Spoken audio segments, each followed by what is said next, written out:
I have a very important person. I'm talking about the VIP of VIPs with me, and it is such an honor to have you here.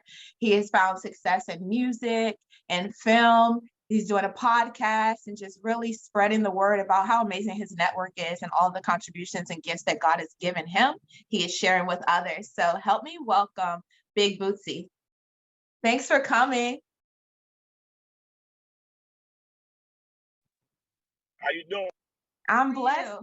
Oh, I'm blessed. Everything love, man. Appreciate you having me on your show, man. Appreciate you showing up and just being a part of what we're doing. You know, really what we stand for is just sharing how we're supporting our communities, how we're using what God has given us, because, you know, the word says our gifts will make room for us so that we can inspire others to start where they are and be their best. So hopefully the world will become a better place through everybody just doing their part. So right. Speaking of that, let's talk about, you know, you doing your part. I know you have your podcast going, but you've also done some really amazing things throughout your career. So how has pouring into others and being poured into brought you here? Well, what brought me here is my love for music. You know, if you want to start at the beginning, you know, I used to be, I jumped off the porch early. I was in the mean streets of New York City, Harlem is where I'm familiar with the Paid in Full movie. That really was our life. I was one of the young boys up under the AZs, the Rich Porters and stuff of that nature. I actually had a chance to meet AZ like a year and a half ago. We were working on a project together, helping him out with something. So yeah, I know AZ. What's up? Well, that's my big brother. I started off with him when he was working in the cleaners, and I wanted to make some money, and I was delivering the clothes for him. He gave me something to do. So that's my story from there, from the streets all the way up. I'm gonna skip over all of that. That's a whole nother story. So, well, A-Style rap group back in the days, they was real big. Eazy-E and them went hard at them beefing, saying that they was the first hardcore rappers. Well, anyway, that turned, I had love for music through my moms and my pops. So anyway, I started rapping due to the fact of AZ started rapping, and I started doing my thing with the rap music. And then later on down the road, skip over that, I learned the music game, and I wanted to create my own label. And I created my own label while I was still in the middle of rapping, and I started doing some songs with Big L, God Bless the Dead. I probably one of the last with a song with Big L on it, and McGruff, that was signed with Heavy D. And you know, and the rest was history. That's what kind of started my course in the music industry. Wow, there's a lot of history there. You guys were pioneering. And you know, really, you guys have your own sound even to this day. You know, I'm here in DC, and, you know, we have a sound also.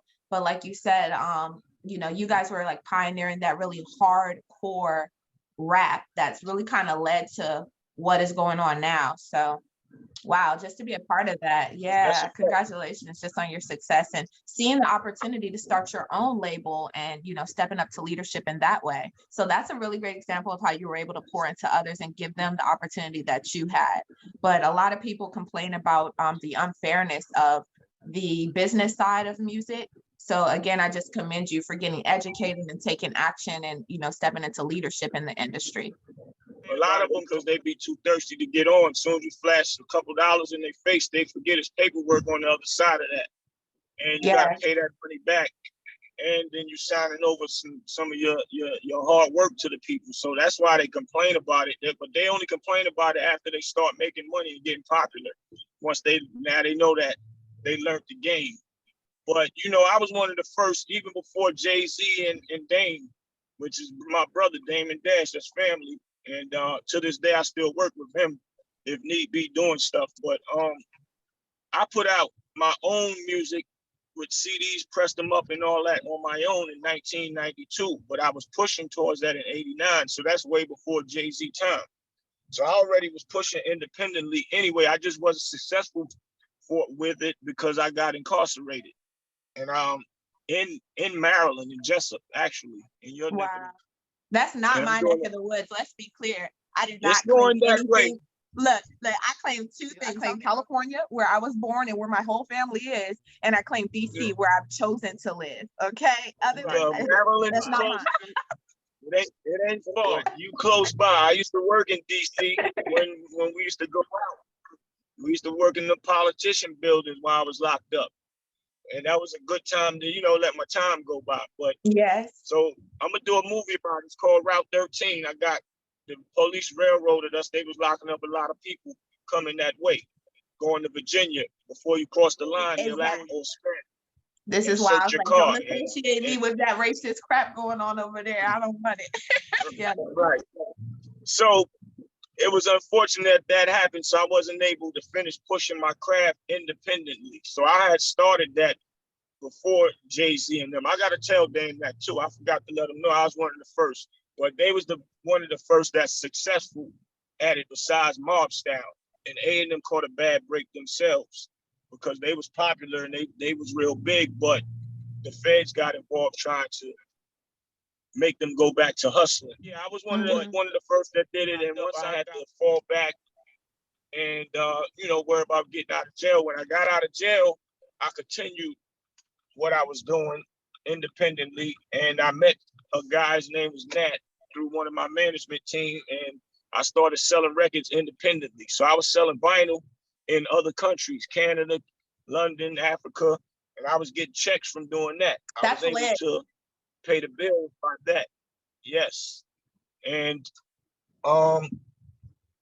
so after I started doing that is when I moved down south and I opened up my own studio and started attracting a lot of other artists, and I started putting artists out simultaneously.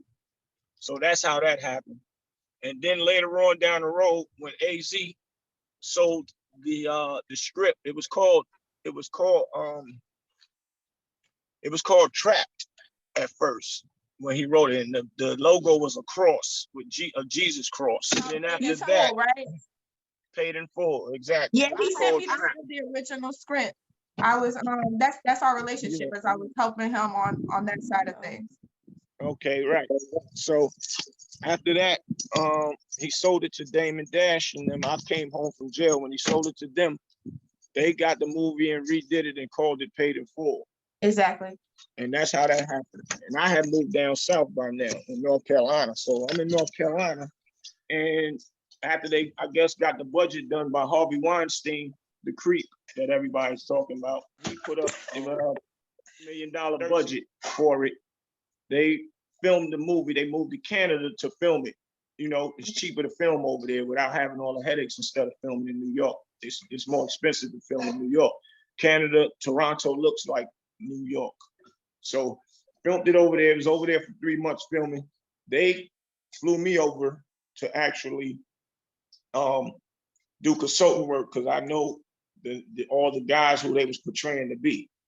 Mm-hmm. So I would show the actors, Mekhi Phifer, Wood Harris, how AZ would do with posture, how Rich Porter would do certain things with posture and stuff like that. So I was mainly there for that. And then I end up, when we came back to New York, we only shot some scenes, about 3 weeks, 3 months in Canada, 3 weeks in New York. So my 2-3 scenes was shot in New York. But, and I'm back and forth the wardrobe. They say, yo, I need you to do a part. So I'm like, all right, I'll do it. I went and changed. And my scene was the one with Cameron shoot the guy in the ass. Yeah. And he said, with a chain, you shining now, B. Remember the guy, he said, you shining, the guy holding the chain up? Yeah. Oh, snaps. Now I got to go back and watch it again because now I know. That's me. Lit. What a small world it is.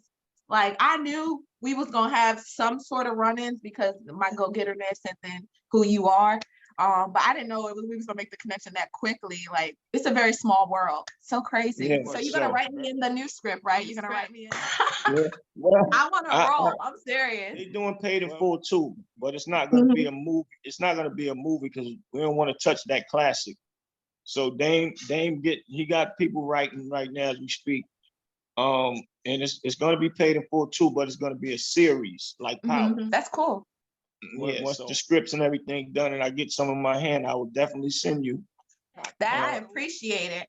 I'll take both. I was talking about your film about the trips from up north coming through here and what that's about and how that was going on. But look, I'll take both. I'll take both though. Yes, you can. You don't want to just get in everything you can get your hands into.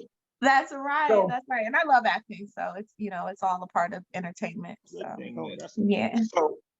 So we did the Honor Up movie. That was a blessing. I really came up to New York late for that. That's with Stacey Dash, Cameron, Jadakiss, Styles P, a few other guys from The Sopranos is in there, Oskino.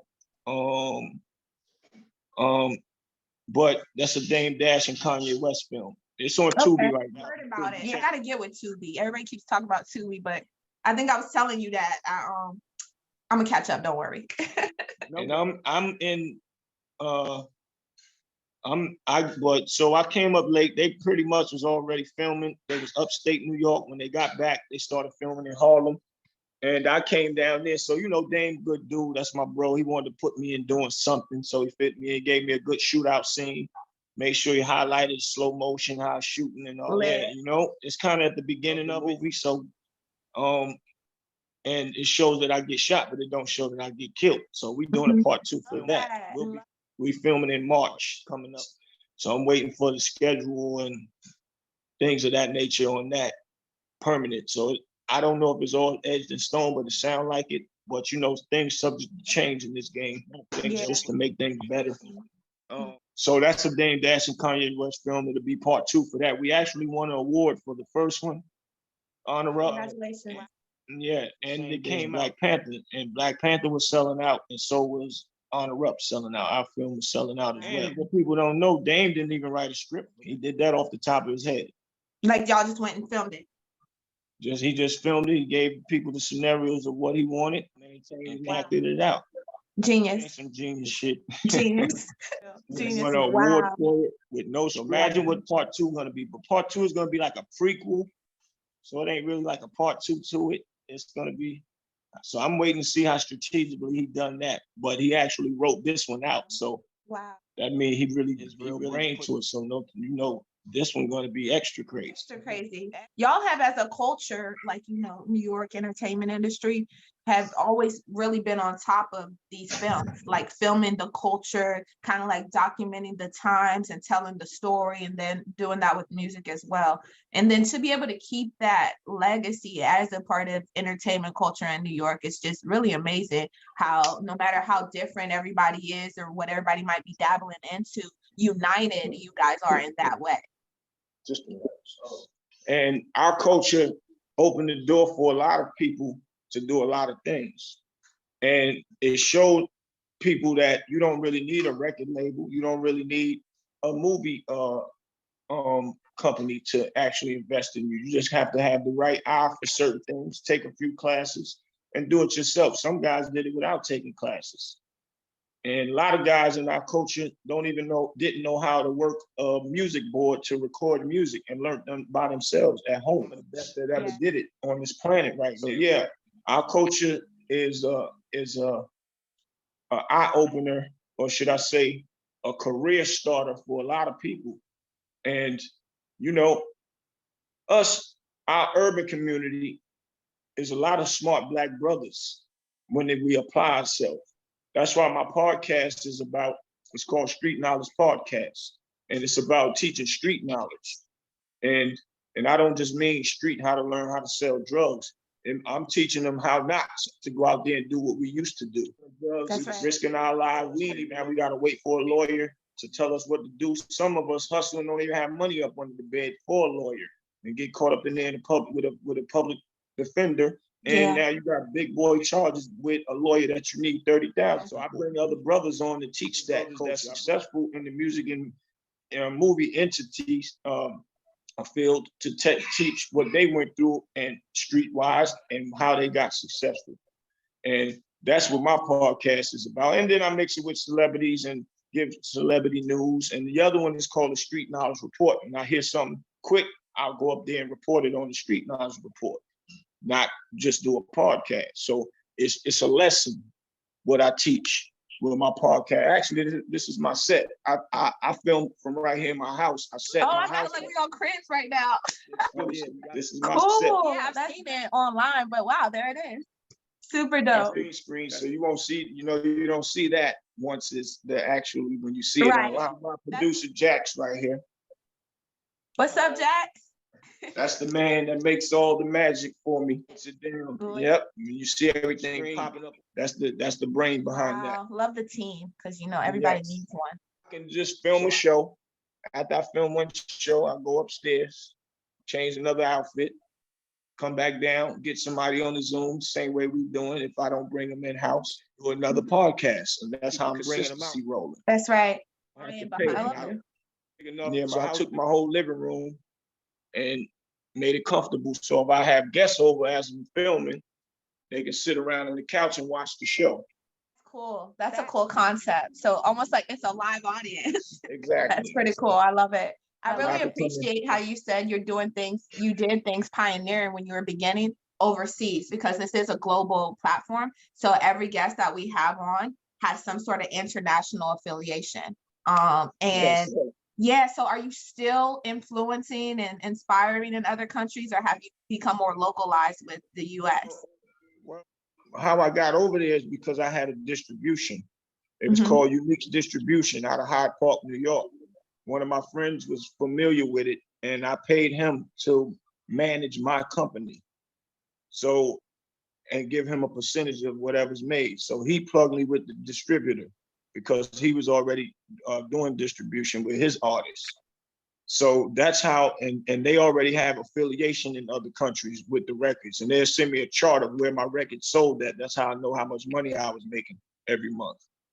So that's how I got international. Now I work with one of my brothers named Wally Coyote, and he's second in charge. His brother named Ghazi that owns Empire Distribution. You familiar with Empire Distribution? They distribute basically all here, even the ones that even the little young guys that passed away, they was distributing them as well. Being that I work with them, I'll help my brother find artists that wants to get distribution, and they'll distribute your stuff. And they're in all the other countries worldwide, everywhere, and have your music everywhere it's supposed to be. So yeah, I'll still make sure that I keep my foot into that type of environment as far as worldwide things, and teaching these other cats how to move their artists as well as their label. I do all those services, get it on BET Form, get it on World Star, get it on MTV, get write-ups in Hip Hop Weekly. I do all that stuff. I'm a one-stop shop. Yeah, what I love most about what I'm hearing is that you've designed your life in a way to where you're doing two things.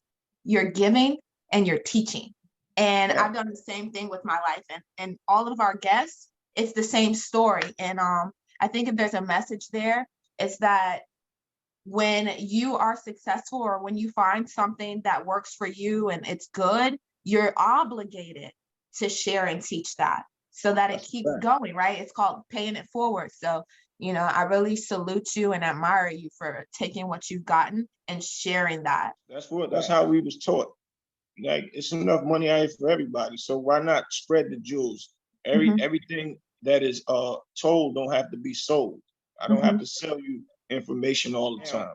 I will now, if I do, I probably would need a little bit of things, because I got to make phone calls for you. I got to do this for you, but I'm gonna give you the insight. Some people won't even give you the insight as well, to put you in. So we was taught to help each other. That's if you notice, one of Dame Dash's biggest pet peeves is, man, they don't want to teach us nothing, but I'm going to teach the people. And they didn't like that. He'll fall away and teach people being in the game. It's enough money for everybody. Everybody ain't going to win, but just because you sold 1,000 and I sold 500, fuck it. I just got to work harder to get up there to that 1,000. And that's just how it goes. He already gave me the game. Now I got to figure out my way. I ain't going to keep watching his pockets and worry about what he's doing. I'm going to run with it. That's it. Exactly. Scarcity mindset is just a crazy thing, period. And it's a lot of agendas and socializations that kind of create that, right? Like it's not enough to go around. But the reality that you and I know is that there's more than enough, right? There's more than enough. And so with that being said, a difference between like the New York and New York entertainment culture and like DC entertainment culture, because we have the same things you guys have. We have the same people, you know, those offices, they are in multiple locations. And so we have them here, but it's like, how come DC music entertainment life is not as loud as New York and Cali and other places? And so when I started having these conversations locally, they would be like, it's a crabs in a barrel market. So like, you know, basically pull you down so I can get up, pull you down so I can get up. That's not really been my personal experience here. You know, it's been all love and yada, yada, yada. But when I'm talking to them about what's going on, they're saying, you know, it's crabs in a barrel, pull person down to get somebody else brought up. And so what would you say to other cities? What kind of advice would you impart to how to be more successful as a united front in the industry and entertainment, to kind of kill that mentality for more of what y'all are doing, right? Like teach and share, be authentic and give, stop thinking it's not enough because there's more than enough. How would you help me break that trend here? This was in DC with some of the biggest guys that run the city. Dude named Antoine. He just came home, and he's a big influential person in DC. And he had everybody out there at his party, his welcome home party. Kurt Bones was from there. Of course.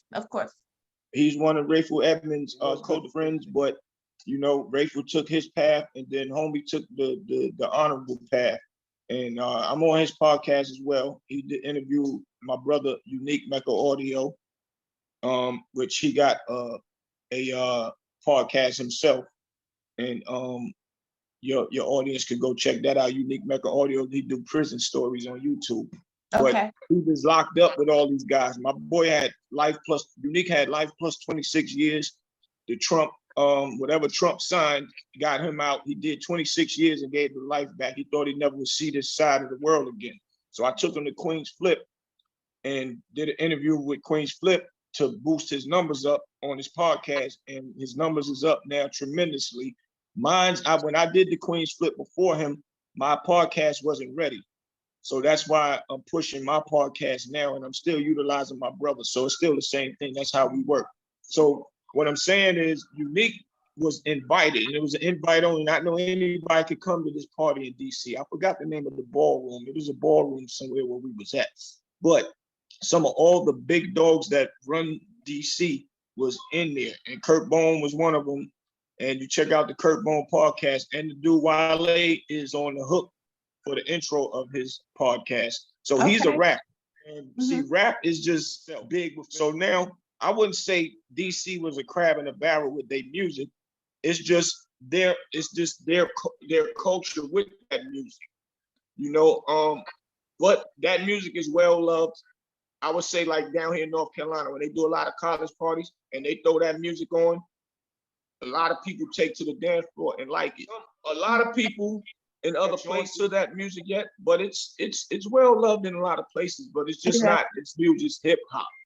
So that's just the hard part. But to get back to what you were saying, right? I'm back to that. With the Kurt Bone, the Antoine Whites, and a few of the other guys, I can't name them all fluently because my homeboy knew him. He's from Harlem, but he knew all them guys in there as if he was born and raised in DC. They love my boy in there. He introduced me to a lot of good men in there.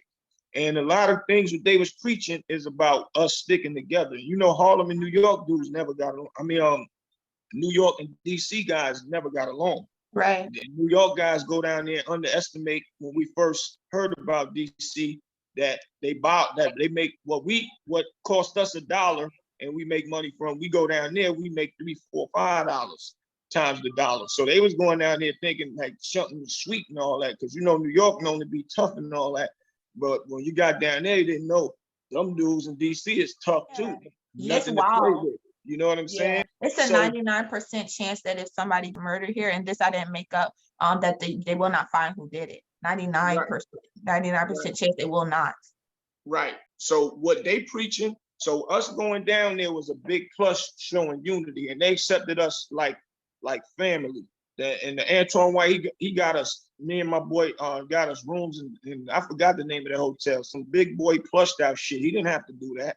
Welcomed us with open arms. And then the party, everybody had booths, but bottles was coming to booths as if they was paying for their own bottles. And guess what?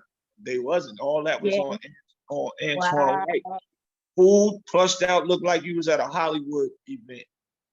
Catered properly, man. I had so much love there. So that to get back to what you're saying, they already practicing the unity thing right now. They already practicing, and they reaching out to our state to practice it with. And then Antoine said to me, he said, "Yo, Boosie, we're not just gonna do this here, unity. We want to take this on the road and show all our Black brothers in all other states. We want to come to where you at. We want to go to other places where you don't be. We want to go together and put this train together as one."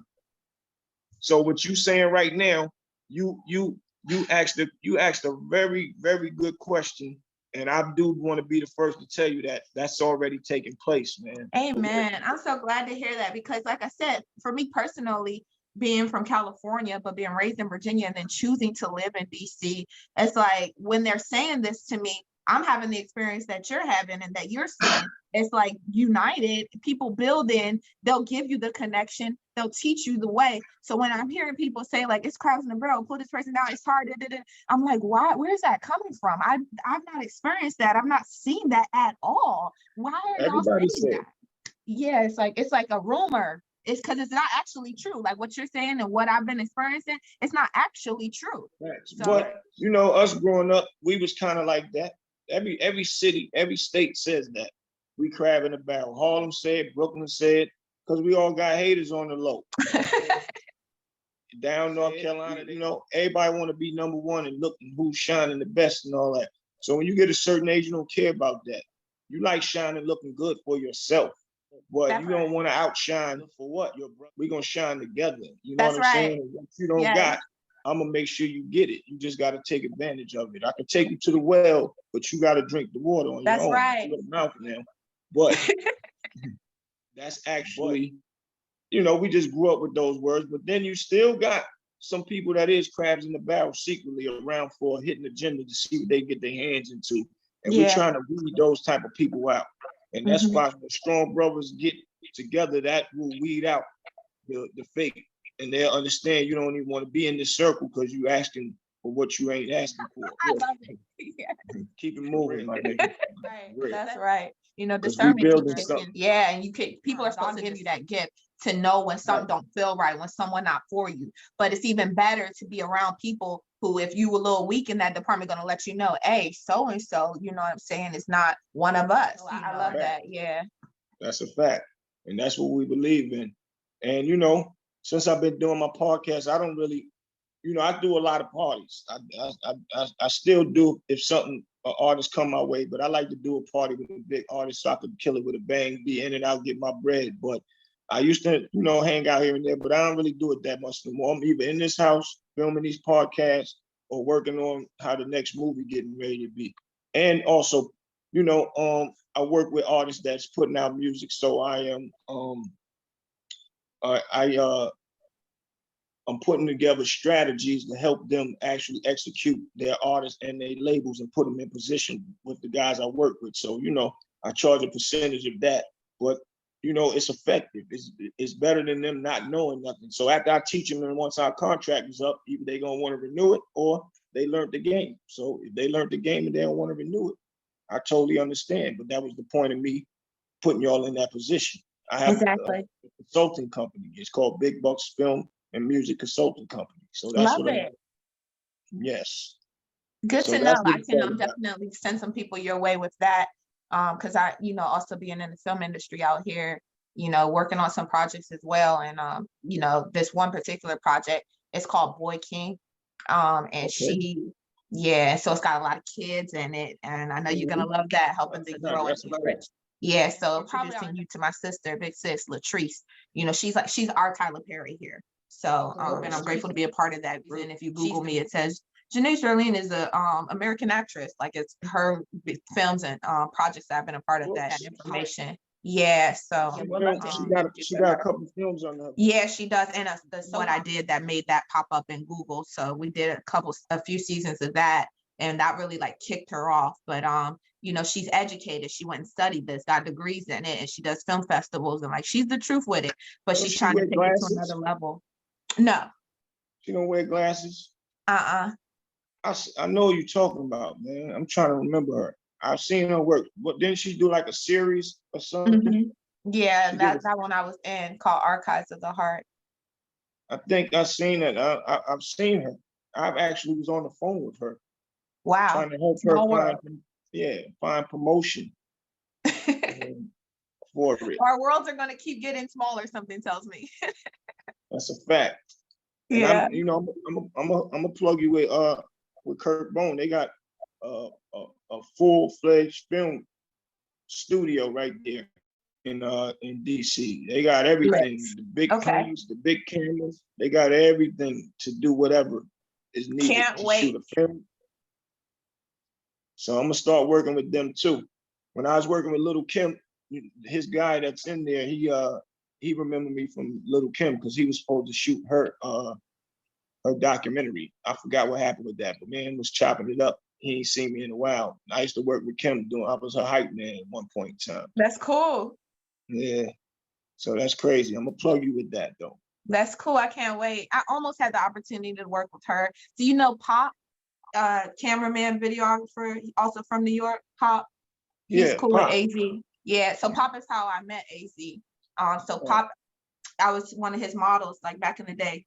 I probably like his favorite model because he had me on this business. Pop from Harlem. He live out there now. Huh? Yeah. So you do know. Yeah, that's bro. That's I paid him to film some stuff. We was doing a Rich Porter story. He's the truth. He's the truth for sure. And it's just good people. Yeah, he didn't want to come film until he got his money. I sent him $1,500 to come over and start filming. He's for real. He gonna give it to you, but you gotta do that first. He's adamant about the quality of equipment he uses, which is why he goes about it that way. But he was trying to hook me up with doing this interview for Kim back in the day. He had it set up and I was supposed to come do it, but something happened where they had to do it quicker. And so he ended up just doing it. So okay. He know Boosie. Oh yeah, for real. Obviously. So I'm gonna talk to him later today and be like, guess what I did today? That's gonna be funny. Big facts. Okay, that's so crazy. Our world got even smaller just now. Okay. Right. No doubt. That's a fact. So what part of Cali are you from? The Bay Area. Everybody knows the Bay. Fresno? Yeah. Well, Vallejo in particular, but I was born in Martinez. Okay, I like Fresno. Fresno, cool. I hung out there one time. One of my friends showed me a good time out there. What was your best memory? Why is it you like? What happened in Fresno? When I was or does it stay in Fresno? The best memory was being at that club, man. It was and back then I was single, so it was a bunch of beautiful women over there in Cali. Mm-hmm. I'm like, man, I didn't know it was like that in Cali. It was. Lil Wayne said he wished they could all be California girls, and then he referenced the Bay. He referenced Vallejo straight after that. I was like, I tell you. And that's how everybody look at when they go over to Cali because they don't know that it's like that over in Cali. The real ones know. The real ones know. That's all that matters. No doubt. That's a fact. But I love DC too, though, man. I had a good time up there, and I'm glad you made that a point. And I hope all the DC cats hear this interview and understand what Antoine White and Kirk Bones and them is putting together out there as far as unity is concerned, and the young boys catch on, because that's very important. Because they out there killing each other for nothing, robbing each other for nothing. We done it. A lot of cats gonna be like, man, I don't want to hear that shit. I'm doing what I want to do. But we might say out of 20, if we save one right now and keep it rolling, that's all what counts. Mm-hmm. And the other ones will just learn the hard way. And then 9 times out of 10, when you get behind the bars is when you start realizing whoever told you something that was good or something that was right, you'll really realize that now I'm behind these bars, I should have fucking listened. Yeah. So our mission is good, and it's only going to get greater. Amen. And also another thing I want to let you know that we're doing for your audience, we had a community center down here, Shabella Recovery Center in Durham, North Carolina. and we teaching kids acting. She has a dance Wow. troupe in there. We teach business. We're gonna teach how to sew. Got the sewing room in there. Got Love a it. kitchen in there to teach cooking, and we have a studio in there. And I have one studio in there that I rent out from her. And we teach engineering, how to work the boards and stuff. Wow. Yeah. So now I'm putting together something with a nonprofit, DSS, Darrell Smith Studios. That's the one that actually did the domestic violence film that I'm part of. It's called 17 Days. You can catch that on Tubi. Number I'm gonna 17 have Days, to. the movie. Yeah. And we're generating more money to actually shoot more domestic violence films. But we're going Wow. to utilize the center to do giveaway food, probably on Sundays, give away like canned goods, breads, all that stuff. And I love actually, that. yeah, and cook foods. You can come in and get you some food and eat till it lasts. And then we'll give away the canned goods. It's going to be donated by Walmarts and Food Lions out here in grocery stores. And it's going to be something done on the regular as well as clothes. I'm going to be giving away some shoes and coats and all that brand new out the box from Nike, Eddie Bowers, and all that Yes.